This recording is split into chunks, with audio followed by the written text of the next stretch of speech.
Hello viewers, आज के video में हम तैयारी करेंगे कक्षा 10वीं के क्षितिज के काव्य खंड की संपूर्ण तैयारी, जिसमें कि सारे वैकल्पिक प्रश्न हम तैयार कर लेंगे।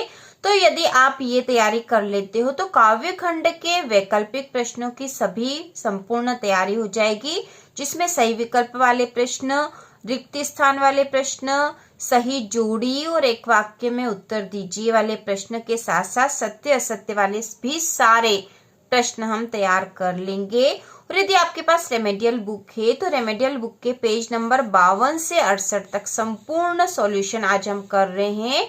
तो इस प्रकार 10वीं की संपूर्ण तैयारी हम करेंगे वार्षिक परीक्षा की। तो शुरू करते हैं। कक्षा 10वीं क्षितिज काव्य खंड के सारे वैकल्पिक प्रश्न इतनी आसानी से हम यहाँ बताएंगे कि आप इसको एक या दो बार देख लोगे तो आपको आसानी से समझ में आ जाएगा और याद भी रहेगा। तो इससे आपकी वार्षिक परीक्षा की संपूर्ण तैयारी हो जाएगी। तो यहाँ पे प्रश्न है हिंदी पद्य साहित्य का इतिहास से प्रश्न है सबसे पहले। तो यहाँ पे प्रश्न है पहला, आचार्य रामचंद्र शुक्ल के अनुसार हिंदी पद्य साहित्य का दूसरा काल है। तो आचार्य रामचंद्र शुक्ल के अनुसार हिंदी पद्य साहित्य का दूसरा काल है भक्ति काल। इसके बाद अगला प्रश्न, रीति काल को काव्य की दृष्टि से बांटा गया है। तो रीति काल को काव्य की दृष्टि से 3 भागों में बांटा गया है और वो 3 भाग है रीतिबद्ध, रीति सिद्ध और रीति मुक्त। इसके बाद अगला तीसरा प्रश्न है, आधुनिक काल का आरंभ होता है। तो आधुनिक काल का आरंभ होता है संवत 1900 से। इसके बाद अगला प्रश्न है, छायावाद के आधार स्तंभ कवि नहीं है। तो छायावाद के जो 4 आधार स्तंभ कवि है, जयशंकर प्रसाद है, महादेव वर्मा है, सूर्यकांत त्रिपाठी निराला है और इसके अलावा जो चौथे हैं वे है सुमित्रा नंदन पंत।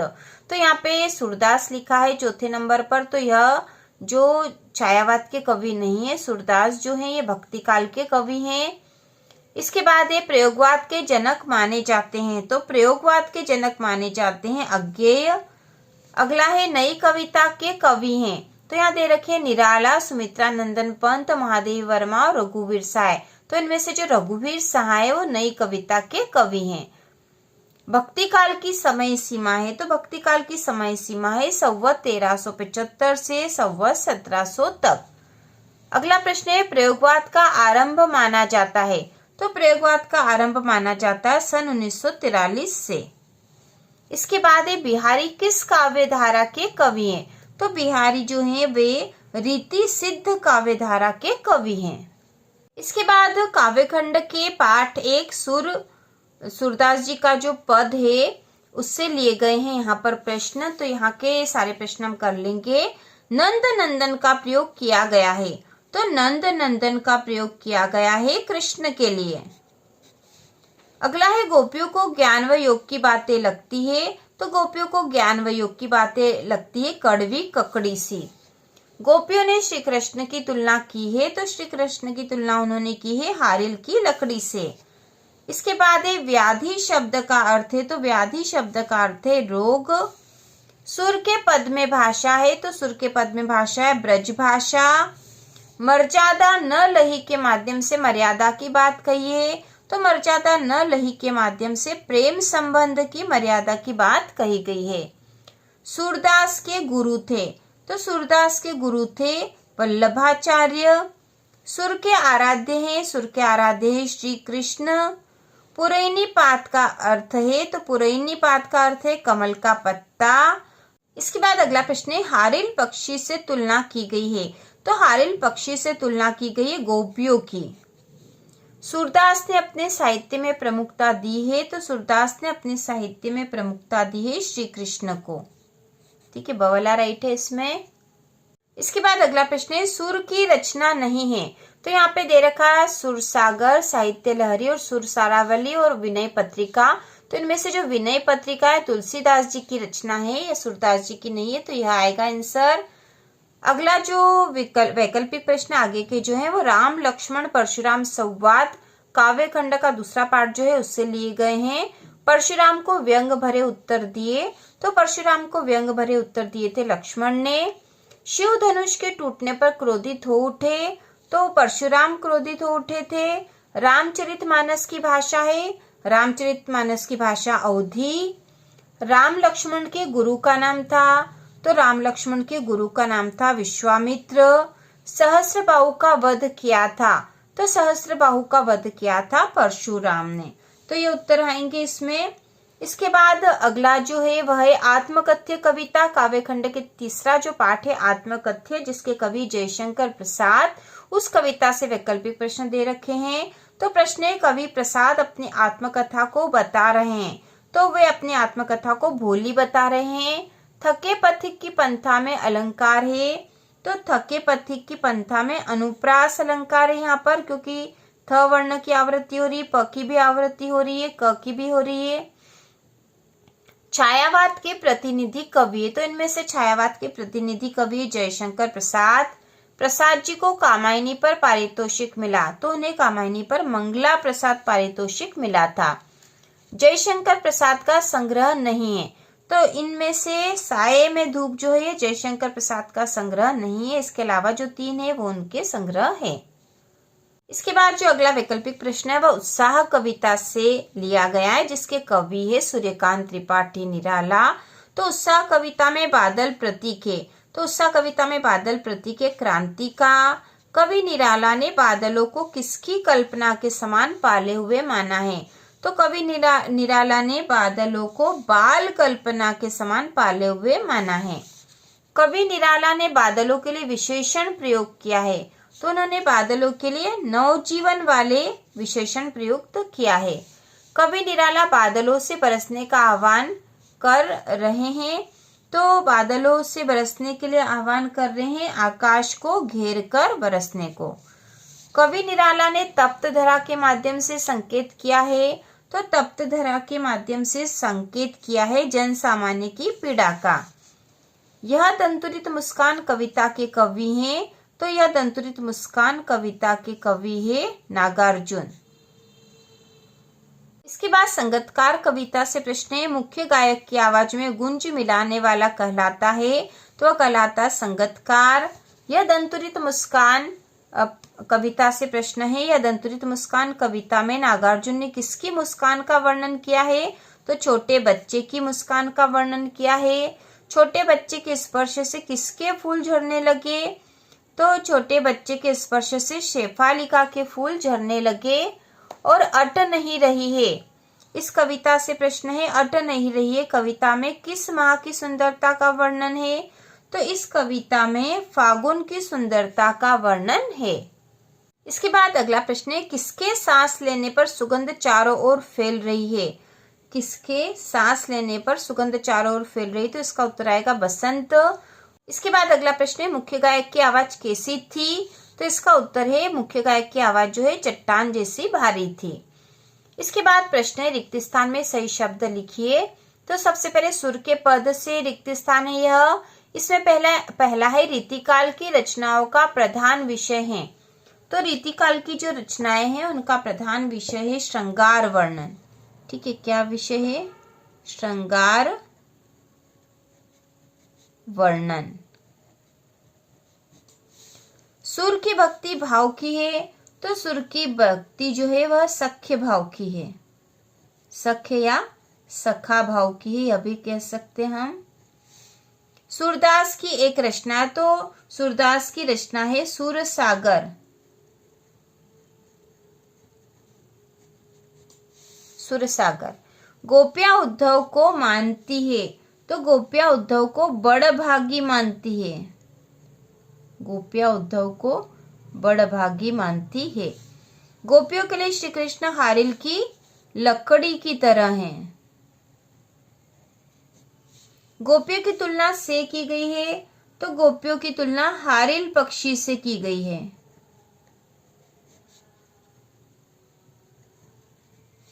हरि है राजनीति पड़ियाए।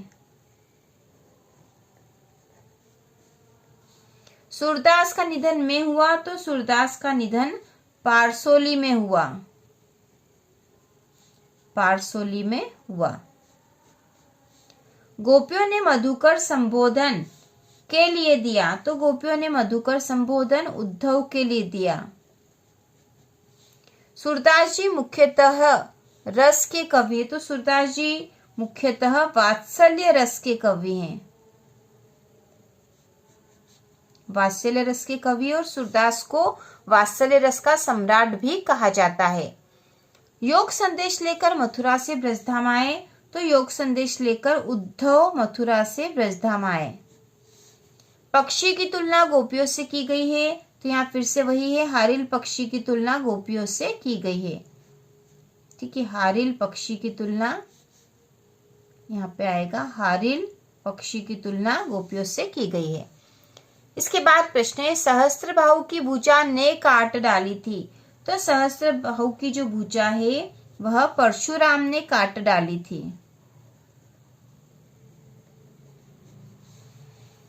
शूरवीर अपनी वीरता में दिखाते हैं, तो शूरवीर अपनी वीरता युद्ध भूमि में दिखाते हैं, तो यहाँ आएगा युद्ध भूमि में दिखाते हैं। छुअत टूट रघुपति हूं न दोसु कथन का है, तो ये कथन जो है लक्ष्मण का है।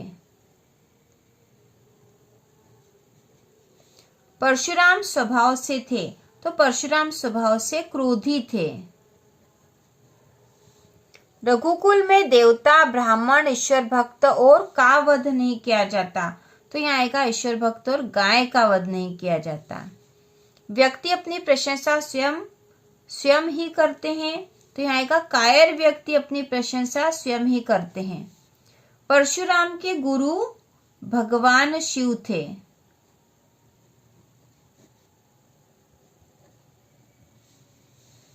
इसके बाद प्रश्न है, कवि प्रसाद के जीवन की सागर है, तो कवि प्रसाद के जीवन की गागर जो है वह खाली है।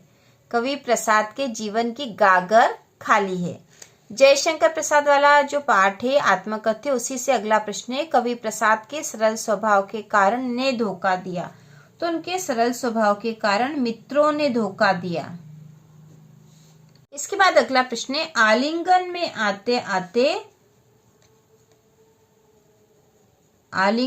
आते आते मुस्किया कर जो भाग गया, तो यह जयशंकर प्रसाद का कथन था कि सुख उनके जीवन में आते आते ही भाग गया था। निराला ने बादलों से का आग्रह करा है, ठीक है, निराला ने बादलों से का आग्रह कर रहा है, तो निराला ने बादलों से बरसने का आग्रह। निराला ने बादलों को के समान सुंदर बताया है, तो निराला ने बादलों को केशों के समान सुंदर बताया है। इसके बाद अगला प्रश्न है, उत्साह कविता की भाषा है, तो उत्साह कविता की भाषा खड़ी बोली है।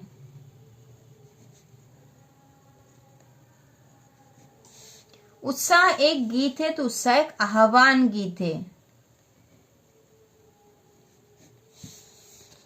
अगला प्रश्न है, अट नहीं रही कविता फागुन की मादकता को प्रकट करती है। अट नहीं रही कविता में चारों तरफ की सुंदरता फैली हुई है, तो यहाँ पे आएगा फागुन की सुंदरता। अट नहीं रही आभा फागुन की। इसके बाद वाले में आएगा, निराला की अधिकांश रचनाएं छंद में है, तो उनकी जो अधिकांश रचनाएं वो मुक्त छंद में है। अगला प्रश्न है, दुविधा साहस का शाब्दिक अर्थ। दुविधाहत साहस का शाब्दिक अर्थ साहस होते हुए दुविधाग्रस्त रहना है, ठीक है, तो हम यहाँ लिख देंगे साहस, ठीक है, साहस होते हुए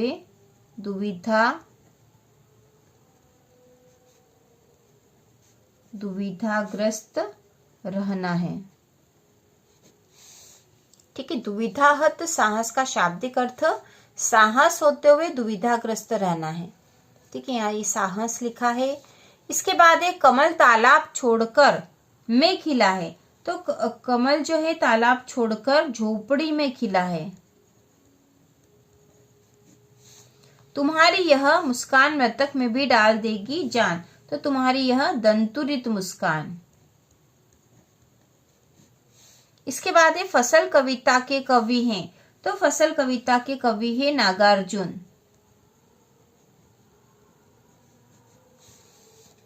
इसके बाद प्रश्न है सरगम के ऊंचे स्वर को कहा गया है। तो सरगम के जो ऊंचा स्वर होता है उसे तार सप्तक कहा गया है।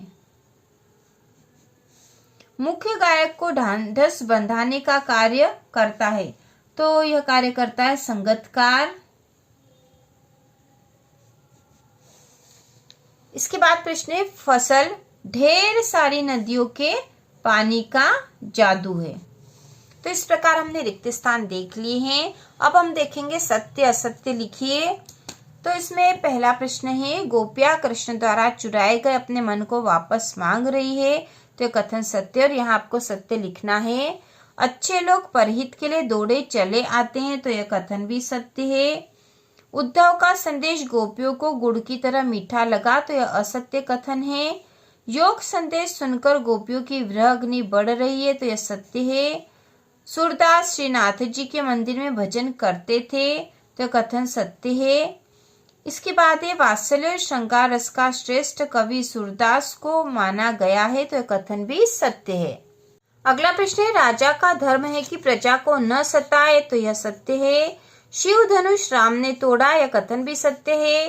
कुछ क्षत्रिय राजाओं को हराकर परशुराम राम लक्ष्मण को हराने के सपने देख रहे थे। तो कथन सत्य है। वीर व्यक्ति अपनी प्रशंसा स्वयं करते हैं। तो यह असत्य है क्योंकि वे ऐसा नहीं करते। शिव धनुष को खंडित देखकर परशुराम क्रोधित हो उठे। तो यह सत्य है। परशुराम के फरसे को देखकर लक्ष्मण भयभीत हो गए। तो यह असत्य है क्योंकि वो भयभीत नहीं हुए थे। इसके बाद प्रश्न है जयशंकर प्रसाद का जन्म वाराणसी में हुआ। तो यह कथन सत्य है। आत्मकथ्य कविता पहली बार 1932 में हंस पत्रिका के आत्मकथा विशेषांक में प्रकाशित हुई थी। तो कथन सत्य है। जयशंकर प्रसाद मौन रहकर औरों की कथा सुनने के इच्छुक थे। तो यह सत्य है। कवि जयशंकर प्रसाद अपने जीवन के निजी अनुभवों को सबसे बांटना चाहते हैं। तो यह असत्य क्योंकि बांटना नहीं चाहते हैं। कवि प्रसाद ने अपने मन को भंवरे का रूप दिया। तो यह कथन सत्य है। इसके बाद प्रश्न है अट नहीं रही है कविता फागुन की मादकता को प्रकट करती है। तो यह सत्य है। छायावादी कवियों में निराला ने सबसे पहले मुक्त छंद का प्रयोग किया। तो यह सत्य है। निराला पूंजीवाद के समर्थक तथा पोषक थे। तो यह असत्य क्योंकि वैसे नहीं थे। निराला को आधुनिक कबीर भी कहा जाता है। तो यह असत्य है। निराला प्रगतिवादी कवि है। तो यह सत्य है क्योंकि निराला छायावादी कवि भी है और प्रगतिवादी कवि भी है। बच्चे की दंतुरित मुस्कान का कवि के मन पर कोई प्रभाव नहीं पड़ता। तो यह असत्य है। इसके बाद प्रश्न है फसल किसान के हाथों के स्पर्श की महिमा है। तो यह सत्य है। संगतकार मुख्य गायक का छोटा भाई है। तो यह कथन सत्य है क्योंकि वहां पर कविता में था कि वह छोटा भाई भी हो सकता है। इसके बाद जो प्रश्न है वह सही जोड़ी बनाकर लिखिए। तो यहाँ हम सही जोड़ी बना देंगे। यह खंड अ में है सुर के पद, उत्साह, निराला, राम लक्ष्मण परशुराम संवाद और आत्मकथ्य। खंड ब में है निराला, सूरदास, अट नहीं रही है, जयशंकर प्रसाद और तुलसीदास। तो जोड़ी बना देंगे सुर के पद। तो इसकी जोड़ी बनेगी सूरदास से। उत्साह जो कविता इसके कवि निराला है। निराला अट नहीं रही है यह कविता भी है। राम लक्ष्मण परशुराम संवाद तुलसीदास जी के द्वारा लिखा हुआ है। आत्मकथ्य कविता के कवि जयशंकर प्रसाद। आप जब अपनी कॉपी में यह लिखोगे तो जिसके सामने जो उसकी सही जोड़ी वह लिखना है। इसके बाद दूसरे नंबर पर है खंड अ और खंड ब देख लेंगे। खंड अ में है विनय पत्रिका, कामायनी, साहित्य लहरी, युगधारा और पहाड़ पर लालटेन। खंड ब में है मंगलेश डबराल, तुलसीदास, जयशंकर प्रसाद, सूरदास और नागार्जुन। तो विनय पत्रिका जो रचना है वह तुलसीदास जी की है। कामायनी जयशंकर प्रसाद की रचना है। साहित्य लहरी के कवि हैं सूरदास। युगधारा नागार्जुन की रचना है और पहाड़ पर लालटेन मंगलेश डबराल की रचना है। तो इस प्रकार ये जोड़ी बनेगी। इसके बाद तीसरे नंबर पर है खंड अ है तुम्हारी यह, थके पथिक की, मुख्य गायक की मन ही और आभा फागुन की तन। खंड ब में है गरज में, दंतुरित मुस्कान, पंथा की, अट नहीं रही है, मांझ रही है। तो सबसे पहले तुम्हारी यह दंतुरित मुस्कान, थके पथिक की, पंथा की, मुख्य गायक की, गरज में, मन की मन ही, मांझ रही, आभा फागुन की तन, अट नहीं रही है। तो इस प्रकार जोड़ी बनेगी। इसके बाद चौथे नंबर पे जो जोड़ी है तो इसको हम सीधा बना लेंगे। सूरदास का जन्म एवं मृत्यु, तो यह आएगा सन 1478 और से सन 1583, पहले की जोड़ी यहाँ बनेगी। दूसरे नंबर पे तुलसीदास का जन्म एवं मृत्यु, तो 1532 और 1623, तो दूसरे नंबर की जोड़ी यहाँ बनेगी। तीसरे नंबर पे है जयशंकर प्रसाद का जन्म एवं मृत्यु, तो यह है 1890 और 1937, तो तीसरे नंबर की जोड़ी यहाँ बनेगी। निराला का जन्म एवं मृत्यु, तो यह 1899 और सन 1961, चौथे नंबर की जोड़ी यहाँ बनेगी। इसके बाद पांचवें नंबर पे नागार्जुन का जन्म एवं मृत्यु, तो यह है 1911 और 1998, तो पांचवें नंबर की जोड़ी यहाँ बनेगी। और मंगलेश डबराल का जन्म एवं मृत्यु, तो यहाँ पे छठे नंबर की जोड़ी यहाँ बनेगी सन 1948 से। तो इस प्रकार से जोड़ियां बनेगी। इसके बाद है एक वाक्य में उत्तर लिखिए, तो इसको अब हम करते हैं। तो इसमें पहला प्रश्न है सूरदास भक्ति काल के किस शाखा के कवि हैं? तो इसका उत्तर है सूरदास भक्ति काल की कृष्ण भक्ति शाखा के प्रमुख कवि हैं। दूसरा है गोपियों के अनुसार राजा का धर्म क्या है? तो इसका उत्तर है राजा का धर्म प्रजा का हित करना है। तीसरा प्रश्न है सुर सारावली के कवि का क्या नाम है? तो इसका उत्तर है सूरदास। इसके बाद अगला चौथा प्रश्न है क्षितिज भाग 2 में संग्रहित सुर के 4 पद कहाँ से लिए गए हैं? तो इसका उत्तर है सूर सागर के भ्रमर गीत से लिए गए हैं। गोपियों ने भ्रमर के बहाने किस पर व्यंग बाण छोड़े हैं? तो इसका उत्तर है गोपियों ने भ्रमर के बहाने उद्धव पर व्यंग बाण छोड़े हैं।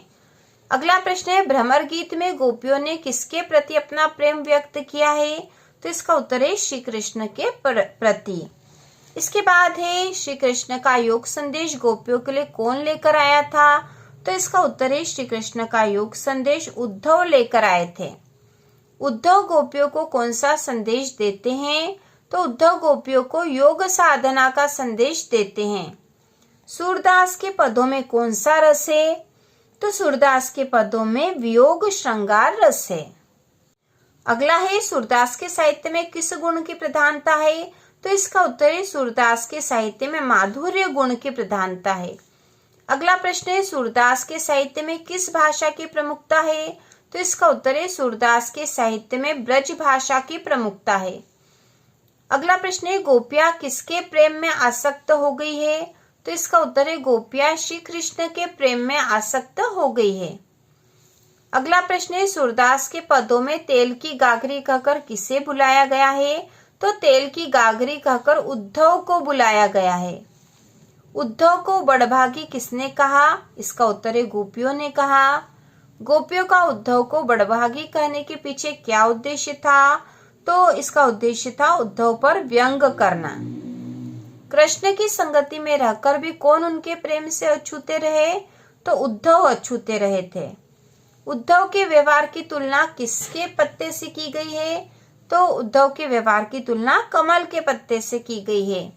तेल की मटकी की विशेषता क्या है? तो इसकी विशेषता है तेल की मटकी पर पानी नहीं ठहरता। गोपियां कौन सी बात श्री कृष्ण को बताना चाहती थी? तो गोपियां मन की बात श्री कृष्ण को बताना चाहती थी। गोपियां अपने मन की बात को श्री कृष्ण को बताना चाहती थी। गोपियों के हृदय की इच्छाएं हृदय में ही क्यों रह गई? क्योंकि कृष्ण मथुरा से वापस नहीं लौटे। गोपियों ने उद्धव का योग संदेश किसे देने की बात कही है? तो यह योग संदेश उन्होंने चंचल मन वाले लोगों को देने की बात कही है। चंचल मन वालों को योग संदेश देने से क्या लाभ होगा? तो इसका उत्तर है उनका मन स्थिर हो सकेगा। अगला प्रश्न है गोपियों का मन कहाँ स्थिर हो चुका है? तो इसका उत्तर है श्री कृष्ण में। गोपियां सोते जागते रात दिन किसका ध्यान करती है? तो वे श्री कृष्ण का ध्यान करती है। गोपियां किससे गुहार लगाना चाहती है? तो वे श्री कृष्ण से गुहार लगाना चाहती है। सूरदास किन कवियों में से एक है? तो सूरदास अष्टछाप के कवियों में से एक है। राम लक्ष्मण परशुराम संवाद में किस छंद का प्रयोग हुआ है? तो इसमें दोहा चौपाई छंद का प्रयोग हुआ है। तो ये हम एक वाक्य वाले सारे उत्तर कर रहे हैं। यदि आपको कोई भी कठिनाई हो तो आप कमेंट करके फिर से पूछ सकते हो। अगला प्रश्न है, राम लक्ष्मण परशुराम संवाद में किस रस की प्रधानता है? तो इसमें वीर रस की प्रधानता है। अगला प्रश्न है, राम लक्ष्मण परशुराम संवाद रामचरितमानस के किस कांड से लिया गया है? तो यह बाल कांड से लिया गया है। गोस्वामी तुलसीदास की मृत्यु कहाँ हुई? तो उनकी मृत्यु हुई थी काशी में। सीता स्वयंवर में राम लक्ष्मण किसके साथ आए थे? तो वे गुरु विश्वामित्र के साथ आए थे। भगवान श्री राम ने किसके धनुष को तोड़ा था? तो उन्होंने शिव के धनुष को तोड़ा था। और अगला प्रश्न है, राम लक्ष्मण परशुराम संवाद किस घटना के कारण हुआ? तो ये शिव धनुष टूटने की घटना के कारण हुआ। इसके बाद अगला प्रश्न है, राम लक्ष्मण परशुराम संवाद में कौन सा गुण है? तो राम लक्ष्मण परशुराम संवाद में ओज गुण है। राम लक्ष्मण परशुराम संवाद में किस शब्द शक्ति का प्रयोग है? तो इसमें व्यंजना शब्द शक्ति का प्रयोग है। परशुराम ने सेवक किसे कहा है? तो परशुराम ने सेवक उसे कहा है जो सेवा करे। राम ने धनुष को किस धोखे से छू लिया था? तो राम ने धनुष को नया होने के धोखे से छू लिया था। लक्ष्मण को शांत रहने के लिए किसने कहा? तो लक्ष्मण को शांत रहने के लिए श्री राम ने कहा। सहस्त्रबाहु कौन था? तो सहस्त्रबाहु एक राजा था। तुलसीदास ने भृगुकुल का ध्वज किसे कहा? तो तुलसीदास ने भृगुकुल का ध्वज परशुराम को कहा। भृगुकुल केतु किसे कहा है? तो भृगुकुल केतु परशुराम को कहा है। परशुराम के क्रोध को किसने शांत करने का प्रयास किया? तो इसका उत्तर है श्री राम ने। लक्ष्मण ने सभी धनुषों को कैसा बताया? तो लक्ष्मण ने सभी धनुषों को एक समान बताया। परशु का क्या अर्थ होता है? तो परशु का अर्थ फरसा होता है। परशुराम के सिर पर किसका ऋण शेष है? तो इसका उत्तर है परशुराम के सिर पर गुरु का ऋण शेष था। इसके बाद अगला प्रश्न है, शूरवीर को अपनी शूरता कहाँ प्रदर्शित करनी चाहिए? युद्ध भूमि में। ठीक है, इसका उत्तर है युद्ध भूमि में। तुलसीदास किस काव्यधारा के कवि है? तो तुलसीदास राम भक्ति काव्यधारा के कवि हैं। तुलसीदास के गुरु कौन थे? तो तुलसीदास के गुरु नरहरिदास थे। तुलसीदास किस मार्ग के कवि हैं? तो तुलसीदास राम मार्गी धारा के कवि हैं। तुलसीदास जी को राम भक्ति का मार्ग कैसे मिला? तो इसका उत्तर है तुलसीदास जी को राम भक्ति मार्ग गुरु कृपा से मिला। तुलसीदास के काव्य में किन किन रसों की प्रधानता रही है? तो इसका उत्तर है तुलसीदास के काव्य में शांत और करुण रसों की प्रधानता रही है। अगला है, बालकू बोली बधो नहीं तो ही में कौन सा अलंकार है? तो इसमें अनुप्रास अलंकार है। उंगली दिखाने से कौन मुरझा जाता है? तो इसका उत्तर है उंगली दिखाने से कुम्हड़े का पौधा मर जाता है। जयशंकर प्रसाद जी की आत्मकथ्य कविता किस पत्रिका में प्रकाशित हुई थी? तो इसका उत्तर है हंस पत्रिका के आत्मकथा विशेषांक में। ठीक है, हंस पत्रिका में प्रकाशित हुई थी, वो भी उसका आत्मकथा विशेषांक था उसमें। इसके बाद है, हंस पत्रिका में आत्मकथ्य कविता कब प्रकाशित हुई? तो इसका उत्तर है हंस पत्रिका में आत्मकथ्य कविता सन 1932 में प्रकाशित हुई। उस समय अर्थात सन 1932 में हंस पत्रिका के संपादक कौन थे? तो उत्तर है हंस पत्रिका के संपादक प्रेमचंद थे। आत्मकथ्य कविता में कवि ने संसार को क्या माना है? तो इसका उत्तर है कवि ने संसार को नश्वर माना है। इसके बाद अगला प्रश्न है, कविता में कवि ने मधुप यानी भंवरा किसे कहा है? तो इसका उत्तर है कवि ने मधुप यानी भंवरा मन को कहा है। कवि प्रसाद का मन रूपी भंवरा किन यादों के आसपास गुनगुनाकर अपनी कहानी कहना चाहता है? तो इसका उत्तर है अतीत की यादों। कवि प्रसाद इस वक्त अपने जीवन रूपी वृक्ष में किसका सामना कर रहे हैं? तो इसका उत्तर है पतझड़ का। कवि प्रसाद जी अपने किस स्वभाव को दोष नहीं देना चाहते? तो इसका उत्तर है सरल स्वभाव को। मुरझाकर गिर रही पत्तियां किसका प्रतीक है? तो मुरझाकर गिर रही पत्तियां निराशा का प्रतीक है। आत्मकथ्य कविता में किस पक्ष की अभिव्यक्ति हुई? तो इसका उत्तर है जीवन के यथार्थ व अभाव पक्ष की। प्रेयसी के कपोलों की लालिमा की तुलना किससे की गई है? तो उषा काल की अरुणिमा से की गई है। प्रसाद जी के आलिंगन में आते आते क्या भाग गया, तो इसका उत्तर है जीवन का सुख। उत्साह कविता मुख्य रूप से क्या है, तो इसका उत्तर है उत्साह कविता मुख्य रूप से एक आह्वान गीत है। अगला है उत्साह कविता किस युग की कविता है, तो इसका उत्तर है उत्साह कविता छायावादी युग की कविता है। कवि निराला का उत्साह गीत किसे संबोधित है, तो यह गीत बादलों को संबोधित है। इसके बाद है फागुन माह में कौन सी ऋतु आती है, तो इसका उत्तर है फागुन माह में बसंत ऋतु आती है। इसके बाद अगला प्रश्न है कवि निराला के अनुसार क्या अट नहीं रही है, तो इसका उत्तर है कवि निराला के अनुसार फागुन माह की सुंदरता अट नहीं रही है। इसके बाद अगला है फागुन मास के आते ही वृक्ष कैसे हो जाते हैं, तो उत्तर है फागुन मास के आते ही वृक्ष हरे भरे हो जाते हैं। निराला का संपूर्ण साहित्य किसमें प्रकाशित है, तो उत्तर है निराला रचनावली में प्रकाशित है। उत्साह कविता में कवि ने किसका आह्वान किया है, तो उसका उत्तर है उत्साह कविता में कवि ने बादलों से गरजने का आह्वान किया है। धाराधर किसके लिए प्रयुक्त हुआ है, तो धाराधर बादलों के लिए प्रयुक्त हुआ है। बादल के हृदय में कौन छुपा है, तो इसका उत्तर है बादल के हृदय में बिजली छिपी है। विश्व के सकल जन कैसे हो रहे हैं, इसका उत्तर है विश्व के सकल जन गर्मी से व्याकुल हो रहे हैं। अगला है घेर घेर घोर गगन में कौन सा अलंकार है, तो इसका उत्तर है अनुप्रास अलंकार है। बादल किस दिशा से आते हैं, तो इसका उत्तर है बादल अज्ञात दिशा से आते हैं। तप्त धरा का सांकेतिक अर्थ क्या है, इसका उत्तर है तप्त धरा का सांकेतिक अर्थ सांसारिक दुखों से पीड़ित पृथ्वी से है। सांसारिक दुखों से पीड़ित पृथ्वी से है। यह दंतुरित मुस्कान कविता में कवि ने किसकी मनमोहक मुस्कान का बहुत खूबसूरती से वर्णन किया है, तो इसका उत्तर है छोटे बच्चे की मुस्कान का। कवि नागार्जुन किसकी मुस्कान को दंतुरित मुस्कान कहते हैं, तो इसका उत्तर है कवि नागार्जुन छोटे बच्चे की मुस्कान को दंतुरित मुस्कान कहते हैं। इसके बाद अगला प्रश्न है बच्चा किसको बिना पल के झपकाए लगातार देखे जा रहा है, तो इसका उत्तर है कवि नागार्जुन को। अगला प्रश्न है अनिमेष देखना का क्या आशय है, तो इसका उत्तर है अनिमेष देखना का आशय लगातार देखना है।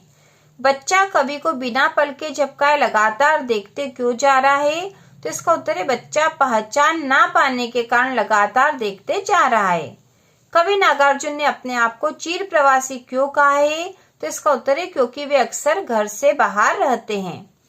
किसकी अंगुलियां बच्चे को मधुपर्क कराती है, तो उत्तर है माँ की अंगुलियां बच्चे को मधुपर्क कराती है। बच्चा माँ की गोद में बैठकर कवि को कैसे देख रहा है, तो इसका उत्तर है तिरछी नजरों से देख रहा है। नन्हा शिशु कवि को तिरछी नजरों से क्यों देख रहा है, तो इसका उत्तर है अपरिचित होने के कारण। नागार्जुन का मूल नाम क्या है, तो इसका उत्तर है नागार्जुन का मूल नाम वैद्यनाथ मिश्र है। नागार्जुन को क्या माना जाता है, तो इसका उत्तर है नागार्जुन को आधुनिक कबीर माना जाता है। नागार्जुन की संपूर्ण काव्य रचना किस नाम से प्रकाशित है, तो इसका उत्तर है नागार्जुन रचनावली के नाम से। फसल कविता हमें किसके करीब ले जाती है, तो इसका उत्तर है फसल कविता हमें कृषि संस्कृति के करीब ले जाती है। कवि नागार्जुन ने फसल को किसकी महिमा बताया है, तो उत्तर है कवि नागार्जुन ने फसल को हाथों के स्पर्श की महिमा बताया है। अगला प्रश्न है फसल किसका जादू है, तो उत्तर है फसल नदियों के पानी का जादू है। संगतकार मुख्य गायक का साथ क्यों देता है, तो उत्तर है मुख्य गायक की गायकी को प्रभावशाली बनाने के लिए देता है। ध्वनि मध्य सप्तक के ऊपर है तो उसे क्या कहते हैं, तो इसका उत्तर है उसे तार सप्तक कहते हैं। ध्वनि मध्य सप्तक से नीचे है तो उसे क्या कहते हैं, तो उसे मंद सप्तक कहते हैं। मुख्य गायक को ढांढस बंधाने का काम कौन करता है, तो इसका उत्तर है संगतकार करता है। तो इस प्रकार हमने रेमेडियल मॉड्यूल के पेज नंबर 52 से 68 तक का फुल सॉल्यूशन कर लिया है और इसके साथ ही आपके काव्य खंड के सारे ही वैकल्पिक प्रश्न हो चुके हैं, एक वाक्य वाले प्रश्न भी हो गए हैं। अब इसके लघुत्तरी प्रश्न भी हम तैयार करेंगे और कक्षा 10वीं हिंदी की संपूर्ण तैयारी होगी वार्षिक परीक्षा बोर्ड एग्जाम की। तो यदि आपको हिंदी में टॉपर बनना है, अच्छे अंक लाने हैं तो आप चैनल को सब्सक्राइब कर लीजिए। इसके साथ ही इसके वीडियो भी देखते रहिए, क्योंकि इसी से आपकी संपूर्ण तैयारी हो जाएगी। तो इसी प्रकार के और वीडियो देखने के लिए, कक्षा 10 की संपूर्ण तैयारी करने के लिए चैनल को सब्सक्राइब कीजिए।